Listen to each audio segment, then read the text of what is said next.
2024년 4월 16일 화요일 저녁 9시. 전국 수백만 명의 시청자들이 평소와 같이 KBS 뉴스 9을 시청하고 있었습니다. 이 평범한 화요일 저녁이 한국 방송 사상 가장 충격적인 순간으로 기록될 것이라는 사실을 서민우는 앵커 데스크에 앉아 있었습니다. 그의 손에 든 것은 뉴스 원고가 아니라 개인적인 복수의 대본이었습니다. 그리고 그 순간 서민우는 원고를 덮었습니다. 사회를 향한 뉴스가 멈추고 한 개인의 가장 사적인 폭로가 공적인 전파를 타고 시작되려 하고 있었습니다. 복수라는 이름의 진실이 세 사람의 삶을 완전히 파괴하려 하고 있었습니다. 서민우는 평소의 앵커톤을 버렸습니다. 대신 한 남편의 목소리로 차갑고 절제된 분노를 담아 말하기 시작했습니다. 시청자 여러분, 오늘 저는 뉴스를 전하지 않겠습니다. 대신 제 아내 하윤서와 그녀의 주치의 정현우에 관한 진실을 말씀드리려 합니다. 순간 스튜디오는 얼어붙었습니다. 조명은 그대로였지만 공기는 완전히 달라졌습니다. 카메라맨은 당황했지만 계속 촬영했고 음향팀은 긴급 신호를 보냈지만 방송은 계속되었습니다. 그 한 문장이 스튜디오를 뉴스 현장이 아닌 사건의 현장으로 바꾸어 놓았습니다. 지난 3개월간 저는 확인했습니다. 아내의 입원 기간부터 시작된 그들의 만남을, 의료진과 환자라는 관계를 벗어나 사적인 만남을 지속해온 사실을. 프로듀서는 광고 송출을 지시하려 했지만 서민우의 시선이 그를 제지했습니다. 이것은 계획된 방송이었고 그는 끝까지 할 작정이었습니다. 그런데 그 순간 시청자들이 알지 못하는 사실이 있었습니다. 하윤서는 그 방송을 보고 있었고 정현우도 병원 휴게실에서 TV를 켜두고 있었다는 것. 두 사람 모두 실시간으로 자신들의 비밀이 전국에 폭로되는 것을 목격하고 있었습니다. 서민우는 준비해온 증거들을 차례로 제시했습니다. 그리고 목격자들의 증언까지. 모든 것이 완벽하게 준비된 기획이었습니다. 시청자들은 처음에는 믿기지 않았습니다. 국민 앵커 서민우가 생방송에서 자신의 사생활을 폭로한다는 것이 현실인지 의심했습니다. 하지만 곧 충격이 확산되기 시작했습니다. 숟가락을 든 채 멈춰서는 가족들, 리모컨을 놓고 화면을 응시하는 시청자들, 급하게 전화를 꺼는 지인들. 포털 사이트의 실시간 검색어가 순식간에 뒤바뀌었습니다. 서민우, 하윤서, 생방송 폭로, 의사 불륜이 1위부터 10위까지 순위를 점령했습니다. SNS는 더욱 빨랐습니다. 방송이 시작된 지 5분 만에 관련 게시물이 수천 개씩 올라왔습니다. 스크린샷이 공유되고 실시간 반응이 댓글로 쏟아졌습니다. 반응은 다양했지만 모두가 같은 충격을 공유하고 있었습니다. 병원들은 갑자기 바빠졌습니다. 서울 대병원 로비에는 기자들이 몰려들기 시작했고 보안 요원들이 출입을 통제하기 시작했습니다. 방송국에도 시청자들의 전화가 빗발쳤습니다. 이런 방송이 허용되는 거냐는 항의와 문의가 동시에 쏟아졌습니다. 15분 만에 대한민국 전체가 하나의 사건에 주목하게 되었습니다. 평범했던 화요일 저녁이 역사적인 순간으로 바뀌었습니다. 그들의 비밀이 폭로되고 있는 바로 그 순간, 각각 다른 장소에서 이 모든 것을 지켜보고 있던 하윤서와 정현우였습니다. 하윤서는 거실 소파에 앉아 남편의 방송을 보고 있었습니다. 생일 케이크를 준비해두고 남편이 늦게 들어올 것을 대비해 혼자만의 소박한 생일을 보내려 했습니다. 그런데 화면 속 남편이 자신의 이름을 부르는 순간 세상이 멈춘 것 같았습니다. 처음에는 잘못 들었다고 생각했지만 그녀는 현실을 받아들일 수밖에 없었습니다. 손에 들고 있던 물컵이 바닥에 떨어져 깨졌습니다. 하지만 그 소리조차 들리지 않았습니다. 오직 남편의 목소리만이 귓속으로 파고들었습니다. 휴대폰이 울리기 시작했습니다. 처음에는 한두 개의 전화였지만 곧 쉴 새 없는 진동으로 바뀌었습니다. 동창들, 전 직장 동료들, 심지어 잘 알지도 못하는 번호들까지. 하윤서는 휴대폰을 손에 쥐었지만 받을 수가 없었습니다.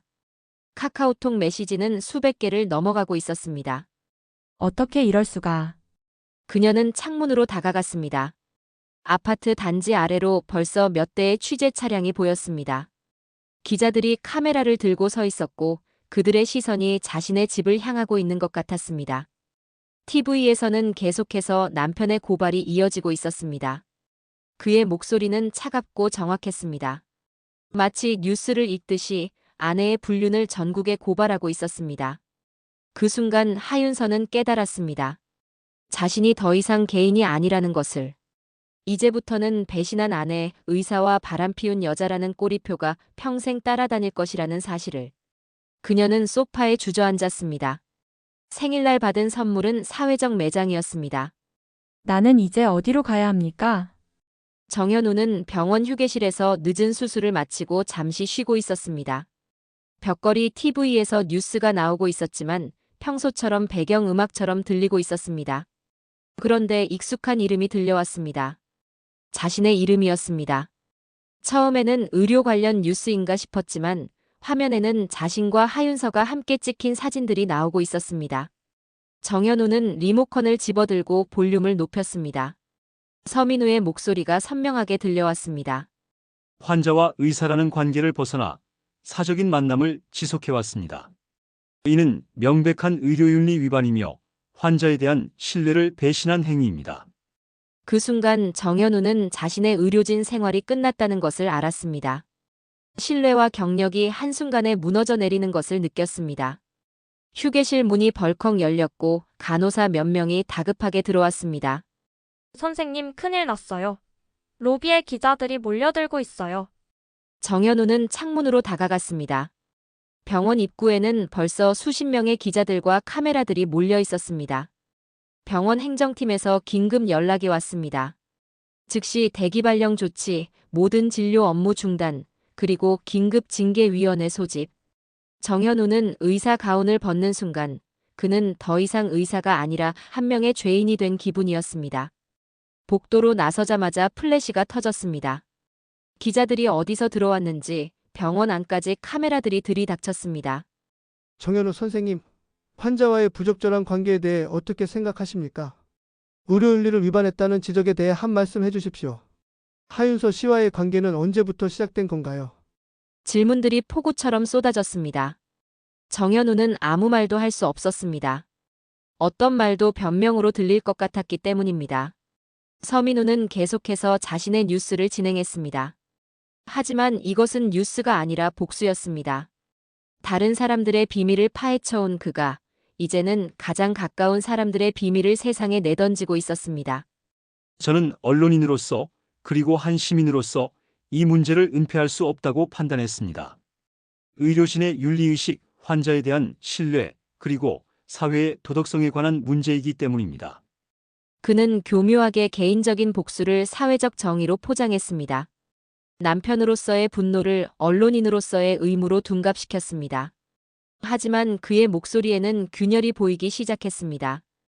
아무리 차가운 언론인이라고 해도 결국은 배신당한 남편이었기 때문입니다. 저 역시 이런 방송을 하게 된 것에 대해 무겁게 생각합니다. 하지만 진실을 숨기는 것보다는 이렇게 밝히는 것이 옳다고 생각합니다. 그 순간 서민우는 자신도 모르게 본심을 드러냈습니다.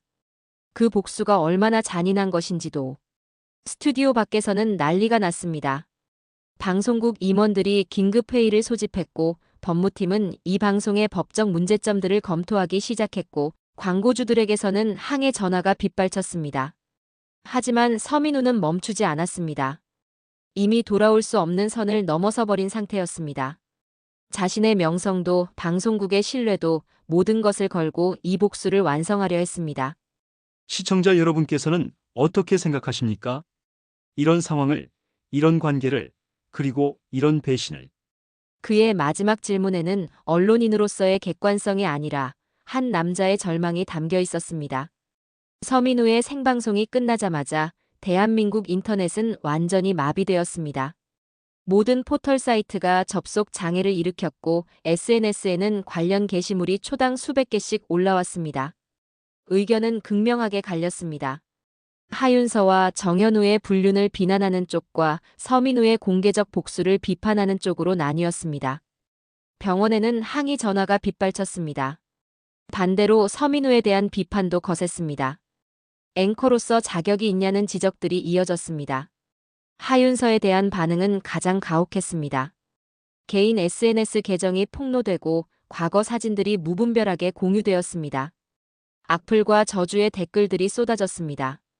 언론들도 빠르게 움직였습니다. 각 방송사와 신문사들은 긴급 취재팀을 구성했습니다. 생방송 폭로 사건, 앵커 서민우의 복수방송, 의사와 환자 불륜 논란이라는 제목들로 연속 보도가 시작되었습니다. 전문가들의 분석도 이어졌습니다. 하지만 그 모든 분석과 논쟁 속에서 정작 당사자 세 사람은 각자의 지옥을 경험하고 있었습니다. 다음 날 오후 서울대병원은 긴급 기자회견을 열었습니다. 병원 측의 입장 발표와 함께 정현우의 공개 사과가 예정되어 있었습니다. 기자회견장은 발 디딜 틈이 없었습니다. 각 언론사의 기자들, 카메라맨들, 그리고 병원 관계자들로 가득 찬 상황이었습니다. 정현우는 어제까지 입고 있던 의사 가운 대신 검은색 정장을 입고 나타났습니다. 그의 얼굴은 하루 만에 10년은 늙어 보였습니다. 정현우가 마이크 앞에 섰습니다. 먼저 이번 일로 인해 병원과 의료진 전체에 누를 끼쳐드린 점에 대해 깊이 사과드립니다. 그의 목소리는 떨렸습니다. 평생을 환자들 앞에서 차분하고 자신있게 말해왔던 그였지만 이 순간만큼은 한마디 말하는 것도 어려웠습니다. 의사로서 그리고 한 사람으로서 책임을 피하지 않겠습니다. 기자들의 질문이 폭우처럼 쏟아졌습니다. 환자와의 관계가 언제부터 시작된 것인지 구체적으로 말씀해 주십시오. 의료윤리를 위반했다는 자각이 있었습니까? 하윤서 씨에게 하고 싶은 말이 있다면? 정현우는 대부분의 질문에 죄송합니다라는 말만 반복했습니다. 구체적인 해명이나 변명은 하지 않았습니다. 어떤 말을 해도 변명으로 들릴 것이라는 것을 알고 있었기 때문입니다. 마지막 질문이 가장 잔인했습니다. 정현우 선생님, 이것이 정말 사랑이었습니까? 정현우는 오랫동안 침묵했습니다. 그리고 마침내 입을 열었습니다. 그것만은 확실합니다. 그 한마디가 그의 마지막 고백이었습니다. 의사로서의 변명은 하지 않았지만 한 사람으로서의 진심만큼은 부정하지 않았습니다. 기자회견이 끝나고 정현우는 병원을 떠났습니다. 의료진 생활이 그렇게 끝났습니다. 하윤서에게 가장 잔인한 것은 세상의 시선이었습니다. 그녀는 더 이상 이름으로 불리지 않았습니다.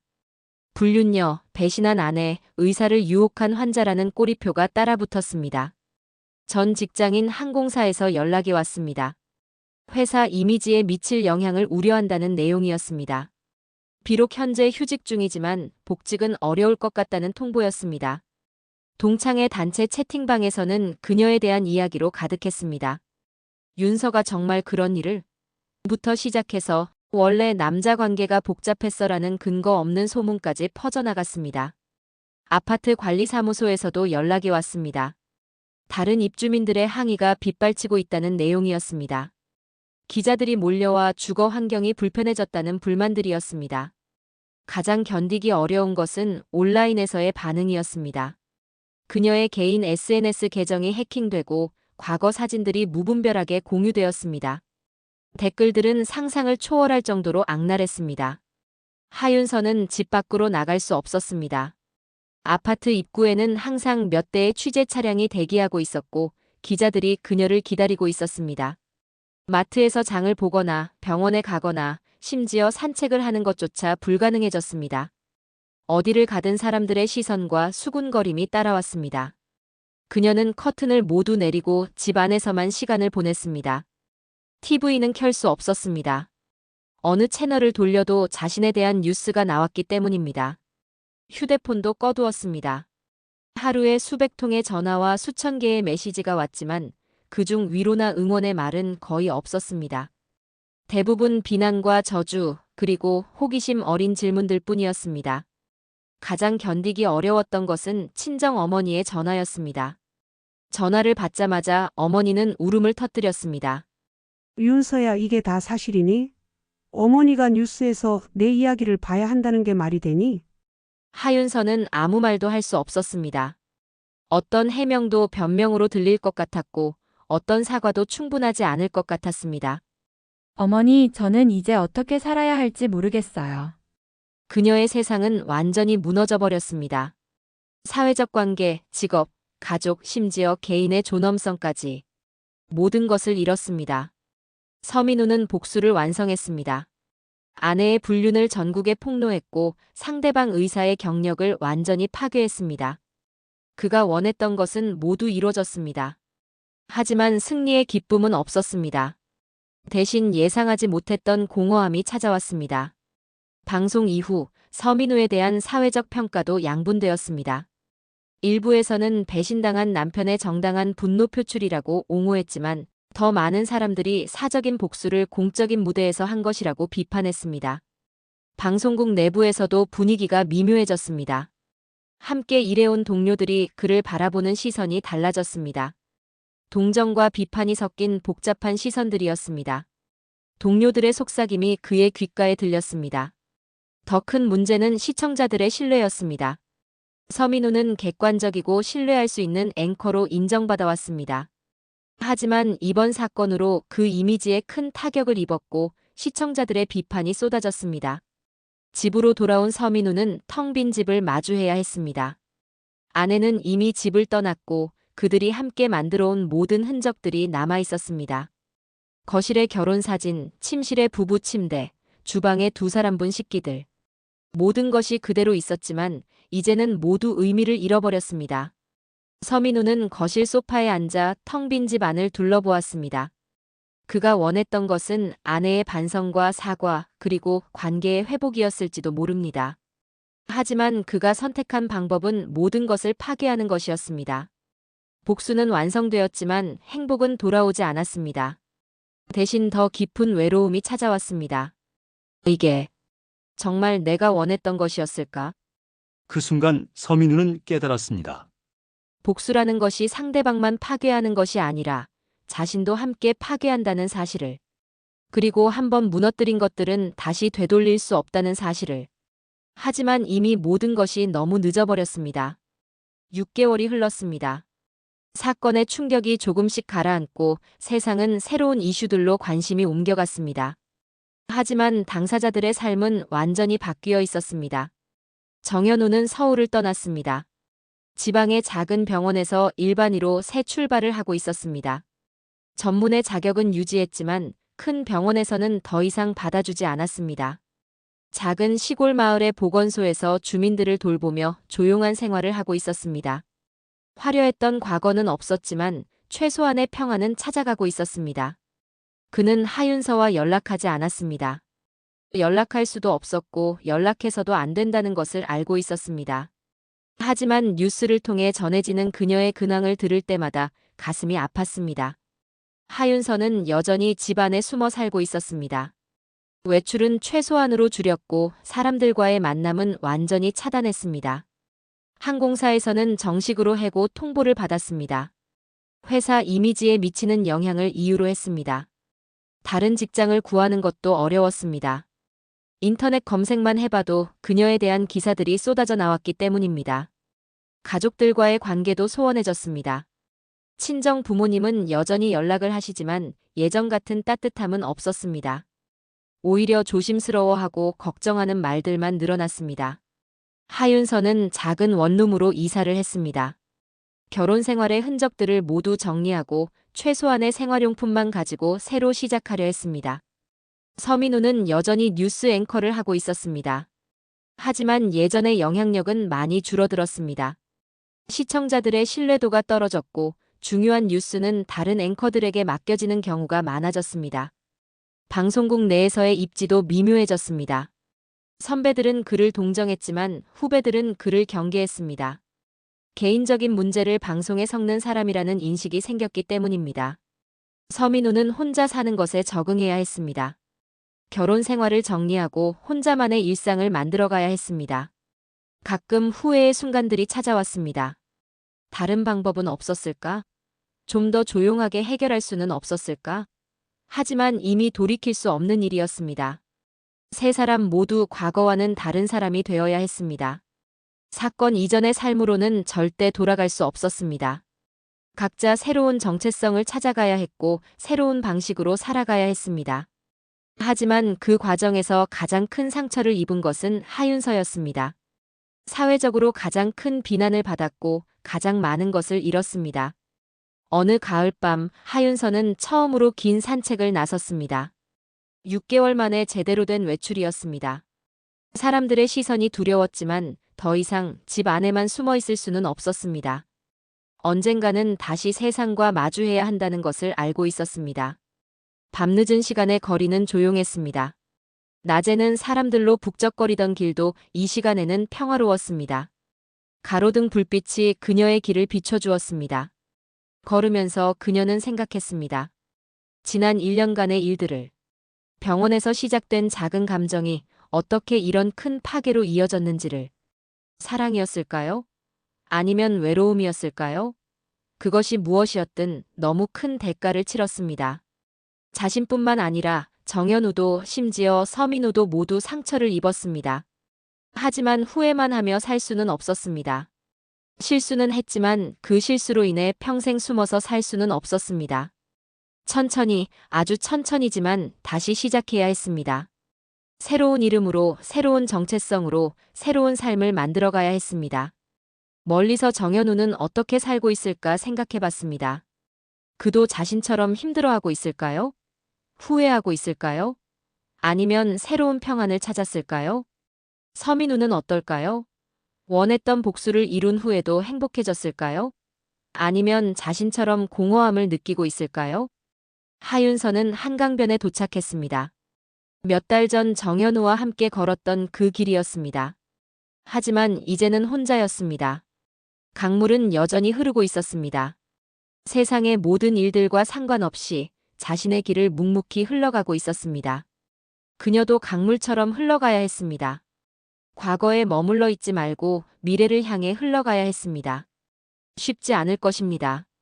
사람들의 시선도 사회의 편견도 자신의 상처도 모두 극복해야 합니다. 하지만 불가능하지는 않을 것입니다. 다시 시작해보자. 그녀의 목소리는 바람에 섞여 사라졌습니다. 하지만 그 결심은 마음속에 단단히 자리 잡았습니다. 하윤서는 돌아서서 집으로 향했습니다. 여전히 혼자였지만 더 이상 절망적이지는 않았습니다. 사랑은 때로 가장 아름다운 범죄가 되고 진실은 때로 가장 잔인한 무기가 됩니다. 하지만 삶은 계속됩니다. 실수를 하고 상처를 받고 넘어져도 다시 일어서야 합니다. 하윤서의 그림자가 가로등 불빛 사이로 길게 늘어졌습니다. 그리고 천천히 새로운 내일을 향해 걸어갔습니다. 때로는 끝이 시작이 되고 파괴가 재생의 첫걸음이 됩니다. 그들의 이야기는 여기서 끝나지만 각자의 삶은 계속됩니다. 새로운 이름으로, 새로운 꿈으로, 새로운 사랑으로. 재미있으셨다면 구독과 좋아요, 그리고 알람 설정까지 꼭 부탁드립니다.